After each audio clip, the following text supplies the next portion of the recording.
Hi, welcome back to Vola Tv. It's been a couple of weeks since we've seen you. It's Friday the 14th of May and I'm delighted to be joined today by our head teacher, Matthew Boyle. Hi Matthew. Hi, nice to be on Vola TV again. We've missed it for the last 2 weeks. Absolutely, and a debut on the show this week by Siobhan King, our head of home economics. How are you? Hi, thank you. Thanks for having me. Thanks for joining us. Thank you, Siobhan. Thank you.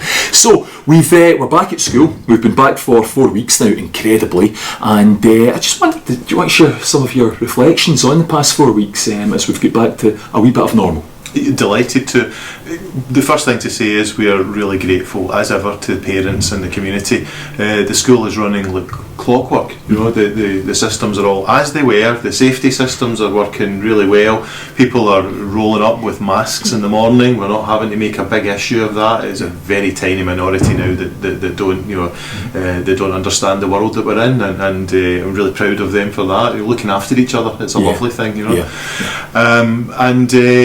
We're seeing some really good trends again in attendance. We know it took a hit. A lot of people have obviously, you know, struggled to kind of, you know, come back into normal schooling, and we've been working hard on that. But my message, I think, to anyone watching Vola TV this week is we're still, you know, we're still needing to make improvements in this. Every day that you're in school, we can improve your chances. You know, your life chances are absolutely directly related to the number of days that you're in. If you're anything more than 5 or 10 days absent in a whole year, those are 5 or 10 critical days when you miss something that might be pivotal to your learning. So we know people get ill sometimes, we're very understanding about that, but we really need people to make an effort to get in, you know, whenever they possibly can. And one little worry I've got is just that we're hearing just on the scuttlebutt, on the grapevine, that some of our seniors are feeling the stress just now about their qualifications, and of course we've got one of our curriculum leaders here to talk about this. But I would like to just start by putting out a little message there that although we want you to take this seriously, we don't want you stressing. There's a reason the government removed exams this year, you know, and it's because they understand that it wouldn't be a level playing field for everyone, you know. So we are going to do the job of gathering the evidence and making sense of it. Your job as a senior student is just to work with us and attend. But maybe Siobhan would have something to say about that. You know, do you see the stressing in your seniors? I mean, in my higher health and food technology class, they're quite high achieving and they put a lot of pressure on themselves, and you're trying to speak to them and say it's okay, like, don't stress, like, we're doing multiple assessments, it's not just one focusing on one big end of the exam. You've got plenty of time to look over things, revise, get feedback, but they are stressing, but they are aware that the teachers and staff are supporting them and they're trying to not get in their own heads about it, and some people actually prefer it. Some of my National 5 Health and Food Technology, they're preferring it. They've not really had the stress of having to sit an exam ever before, so to them this is the normal and they're preferring it because they're getting that much more feedback from teachers. They're feeling as if they're getting more support, and they've not got the same pressure of having to remember absolutely everything and write it all down on a bit of paper at the end. I think that's fascinating though, Siobhan, because actually part of the system that we've got this year is actually, you can argue there are some improvements with what we're doing this year. You know, there's some things that we're doing that are quite innovative and a little bit different, but like you say, for the youngsters who have been used to something different, what we're dealing with here is change, and change is always stressful. So it's really, really important that you try to take yourself away from that stress, that you try not to worry too much about what's going on, because actually, like Mr. Boyle said, we've got your back, we're here to support you, and it's really, really interesting that what you said there, that, you know, there isn't a final exam. Everything won't depend on what you're doing on one day. So you've got an opportunity to really show your best colours here. And the media doesn't help us. No. The media likes a bad news story, so they want to tell the story of, you know, young people drowning in assessment. You just need to reframe that. You know, that's for them to sell copy. You know, but as far as we're concerned, this is a spreading of the pressure. You know, rather than a big high stakes one day exam when it's all or nothing. So let's embrace that. Your teachers, as you say, they've got your back. You know, you just have a chance to keep on showing us the best that you can do, and it's not high stakes. There'll be another chance. There'll be another chance. There'll be another chance. You know, so. We've got to look after ourselves. So with that period of time, it's longer now, the assessment period than we'd be used to when there's simply exams to go to. But home economics is actually quite an interesting role to play in a lot of that. So you want to tell us a wee bit about the sort of broader value of home economics more generally, didn't you? Yeah, I mean, I think sometimes it's got kind of a stigma against it. Like, it's changed so much. There's so much more that it offers now than the likes of when we were younger, or the students' parents when they were younger. That we offer such a broad range of subjects now. We've got practical cookery, which teaches you really basic life skills on how to prepare your own good quality meals. Looking at food hygiene. We do a food hygiene certificate with one of our BGE classes, and that lasts for 5 years. It's from the Royal Institute of Health, and that we try to say to them, like the kids, if you go anywhere, you get a part-time job working with food, you're going to need to be put through that. If you've already got it, you're a kind of step ahead of them. You're an attractive hire, aren't you? Yeah. And that kind of links into the practical cookery side as well. Then we do practical cake craft, which now is a huge business.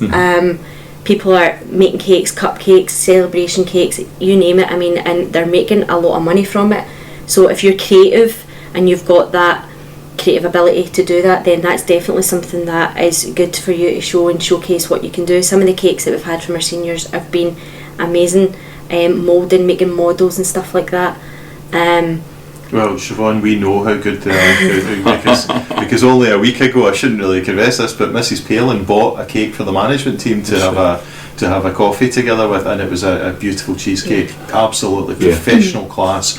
It was melting the mouth, wasn't it? Who was the student who made that for us?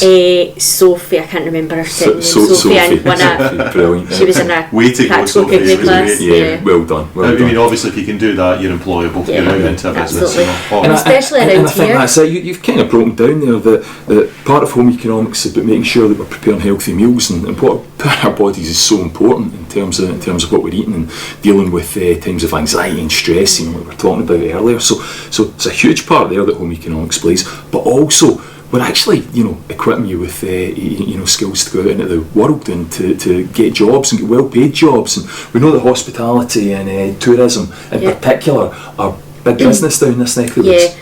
I mean, they really are. Like the kids now, my senior classes have been talking about, they've been applying for jobs at Cameron House or up at the Loch Lomond Golf Club. And actually I took a group of kids up to Loch Lomond Golf Club a couple of years ago, and one of the girls was with me and she remembered the girl's name, so she phoned her up and kind of spoke to her and she remembered her coming. So you've got that wee links and wee connections that will help them get and develop and get into jobs. That's great. But I think as well we offer at higher health and food technology, which links a lot to do with your diet and health, and really does give you much more deeper knowledge of how that is going to play a part. And I think a lot before recently, this is the first year that we've run the higher health and food technology class and had a very good number of students in it. Before, it hasn't really been that great of an uptake, and I think that's because people didn't, when they think of it and they see it as home ec or related to that, they think, oh, it's cooking, I don't really want to do it, I'm more of an academic. And health and food technology is not like that. It is very academic, and it's a higher. We've had a lot of kids now who it quite links right well to sports and sports science and stuff like that because of the correlations with your diet and health. It links quite well with childcare as well because you learn about different nutritional needs of younger children and how they develop and things like that. And then if you look at the other side of it, you've got all the laws that surround all the food that we eat. How does food become, like how do the crisps get on the shelf? So it's the process that they all go through and do things like that. Part of that as well is a lot of research, and I think if you are likely to go into university or even college, a part of that is a lot of research. So this gives you a grounding of how to research properly, because we use the internet all the time, but sometimes we don't know what we're using it for. We just Google and pick the first answer that comes up and roll with it. So this kind of big project that you do in health and food technology teaches you a bit more about how to refine your research and how to progress through that. It's absolutely brilliant, isn't it? It really is. So we're talking about a subject upstairs where our numbers are really growing, our pass rates are really growing, and it sounds actually like not only is it an academic subject, something that you can use in terms of having a certificate and a qualification to go on in your life, but it also sounds really interesting. You know, I think that bit, you know, understanding a wee bit more about what we eat and how these processes work just sounds fascinating. It links a lot with biology. Like, some of my higher kids never doing biology, and they were like, oh, I remembered that from in here, I wrote that in my assessment because I remember it links talking about heart and how the heart disease and stuff like that works. So there is a lot that links with other subjects. I just don't think people are aware of that. Okay. Yeah, and I'm really proud of what you've done. You know, we sat when I came here, you know, almost 4 years ago, and we talked about the excitement in the department. You know, there was a, you know, it's always been a buzzing department. It's creative. Young people love it, but we didn't have that more academic side developed. You know, it wasn't being taken widely. And now there's a good uptake. We're tracking. I know Mr. Wright's our numbers guru for the school, and we're going to be presenting more. So we're going to be achieving more hires in this than an average Scottish school. Oh, significantly more than an average Scottish school. So it's a great story. It really We've got is. everything on offer out there. Absolutely. So what we're saying is, when you sit down to do options and you're having a think about what you want to do, then don't overlook it. This is definitely it's something another you should hire do on the that will get you into university. Absolutely. Or it's a life really skills, or it's an employability option for you. It's fantastic. Definitely. Really well done, Siobhan. Yeah, well done. Great. Okay, well, on that, we'll leave you for this week, and thank you very much for joining us on Vola TV. Thank you, Matthew. Thank you very much for having me again in the programme. And Siobhan, will you come back again soon? Don't know so much. We'll twist an arm, viewers. Thanks very much. Have a nice weekend. Bye. Bye.